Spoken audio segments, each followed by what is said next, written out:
Assalamualaikum warahmatullahi wabarakatuh. Perkenalkan, nama saya Sari Wulandari dengan nomor NIM 203180230 dari jurusan Pendidikan Guru Madrasah Ibtidaiyah dengan tema KPM yaitu pendidikan. Saya mengambil artikel dengan judul Implementasi Penggunaan Google Classroom pada Keefektifan Pembelajaran Daring di SDN 1 Bawasan Kidul. Mengapa saya mengambil Google Classroom? Karena di SD tersebut itu belum menggunakan Google Classroom sebagai media pembelajaran daring. Dari situlah saya mempunyai ide untuk mencoba menggunakan Google Classroom sebagai media pembelajaran daring di sekolahan tersebut. Semenjak adanya pandemi COVID-19, Indonesia mengalihkan pembelajaran yaitu dengan sistem daring atau yang biasanya dilakukan dengan cara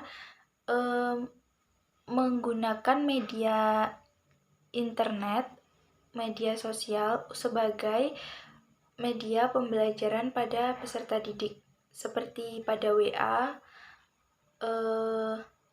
YouTube, dan media-media lainnya. Tantangan guru saat ini sangatlah sulit, di mana mereka harus dapat memberikan asupan materi dan evaluasi lewat pembelajaran online. Banyak sekali aplikasi ataupun situs online yang sekarang menyajikan fitur-fitur pembelajaran. Tinggal bagaimana caranya para pendidik untuk mengarahkan para peserta didiknya mencoba belajar menyukai pembelajaran lewat media online tersebut. Pembelajaran jarak jauh itu adalah kebijakan pemerintah yang ditetapkan untuk menghadapi bencana pandemi COVID-19 yang sampai detik ini masih tetap kuat menghantam pendidikan. Pemerintah dan juga para pendidik berusaha semampunya untuk tetap menyeimbangkan pendidikan bagi generasi penerus negeri, agar tetap bisa menjadi anak-anak yang cerdas, membuktikan bahwa Indonesia juga bisa menghadapi krisis pendidikan kala pandemi. Sementara menyiapkan generasi bangsa yang pintar lewat pembelajaran daring, pemerintah menyediakan wadah perkelasan online atau pendidikan online yang dicetak dalam aplikasi Google Classroom. Aplikasi Google Classroom ini sangat membantu sekali bagi para pendidik, karena di dalam aplikasi Google Classroom, pendidik hanya cukup memberikan materi, tugas, absensi, dan juga apa saja yang dikehendaki, karena dalam Google Classroom itu setiap materi yang dibuat oleh guru dapat dijadwalkan. Tanggal berapa akan dimunculkan dalam beranda tugas siswa. Untuk yang selanjutnya yakni itu metode. Dalam pembuatan artikel ini, peneliti menggunakan metode yaitu ABCD, yang dimana metode ABCD ini adalah Asset Based Community Development, di mana aset yang tersedia di sini adalah sekolah. Namun, saat sekarang sekolah memberlakukan pembelajaran secara daring, atau yang biasa disebut juga dengan pembelajaran jarak jauh. Keadaan yang demikian tentunya membuat para pendidik mengubah strategi pembelajarannya, yang awalnya tatap muka di kelas dan berinteraksi secara langsung, lalu dialihkan dengan tatap maya dalam dunia virtual. Pendidik harus lebih kreatif dan juga inovatif dalam menghadapi perubahan. Dalam pendidikan ini, banyak yang harus benar-benar dipersiapkan oleh pendidik, terutama pada kepandaian pendidik dalam menggunakan media pembelajaran berbasis online ini. Nah, di SD Bawasan Kidul ini belum menerapkan yaitu Google Classroom. Mereka hanya menggunakan media WA sebagai aplikasi untuk pembelajaran daring. Sedangkan menurut saya, lewat WA itu belum memadai. Ketika siswa belajar melalui WA, otomatis mereka akan terganggu dengan misalnya banyaknya chat yang masuk. Nanti akan tertimbun materi yang dibagikan guru itu akan tertimbun oleh chat yang baru masuk. Dari observasi tersebut, peneliti akhirnya mengajak pendidik untuk menggunakan aplikasi Google Classroom sebagai media pembelajaran daring, agar pendidik juga lebih terfokus pada pembelajarannya. Karena di dalam Google Classroom, pendidik dapat menyajikan materi-materi pembelajarannya yang menarik.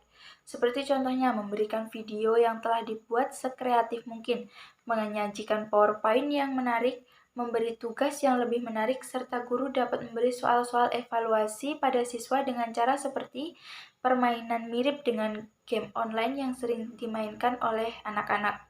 Tentunya pembelajaran daring dengan Google Classroom ini akan lebih terarah dan juga lebih dipahami oleh peserta didik.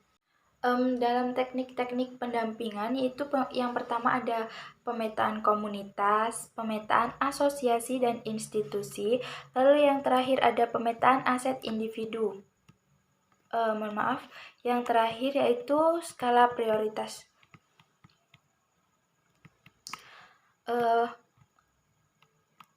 Pemetaan komunitas ini dilakukan agar jalannya ke dalam suatu lingkup lingkungan digunakan pemetaan komunitas. Pemetaan komunitas ini berperan sangat penting saat kebijakan publik mengikut sertakan komunitas yang mempunyai aset tertentu di dalam wilayah. Lalu yang selanjutnya ada asosiasi dan institusi. Ini untuk terciptanya komunikasi dasar jaringan sosial atau lembaga-lembaga sosial yang tercipta sebab beberapa faktor. Faktor yang pertama, menyadari bahwa kedudukannya itu sama. Yang kedua, ada hubungan sosial. Yang ketiga, arah yang telah ditentukan. Lalu yang selanjutnya, pemetaan aset individu.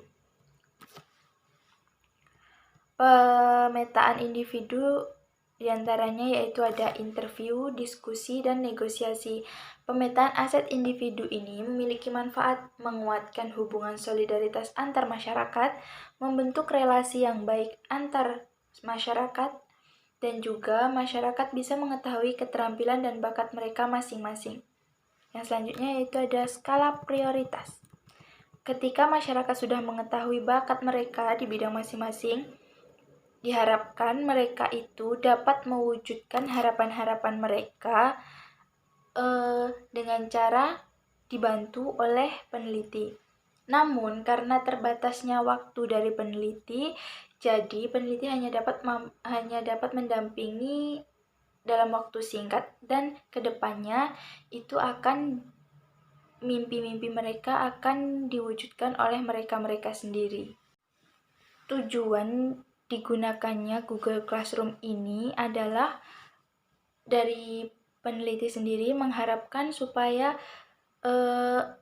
guru itu lebih paham tentang IT yang pertama, dan yang selanjutnya juga bisa memudahkan guru dan peserta didik dalam melakukan pembelajaran daring. Setelah dipraktekkan dan alhamdulillah respon mereka juga baik, dan juga banyak yang sudah bisa mengikuti perkelasan Google Classroom, peneliti bisa memberi nilai sekitar 90% dalam keberhasilan ini. Di akhir pendampingan kemarin, guru juga sudah mulai bisa untuk mengoperasikan Google Classroom tanpa bantuan dari peneliti. Dari situ sudah dapat disimpulkan bahwa guru sudah bisa melakukan pembelajaran melalui Google Classroom tanpa bantuan dari peneliti. Maka dari itu, kemarin kami sudah bisa meninggalkan beliau karena beliau juga sudah bisa mengoperasikan Google Classroom dengan sendiri. Tapi kita tetap memantau perkembangan Google Classroom ini melalui kelas yang sudah dibuat dalam Google Classroom tersebut. Mungkin hanya itu yang dapat saya sampaikan. Apabila ada kurang lebihnya, saya mohon maaf yang sebesar-besarnya. Akhiru kalam, wabillahi taufiq wal hidayah. Wassalamualaikum warahmatullahi wabarakatuh.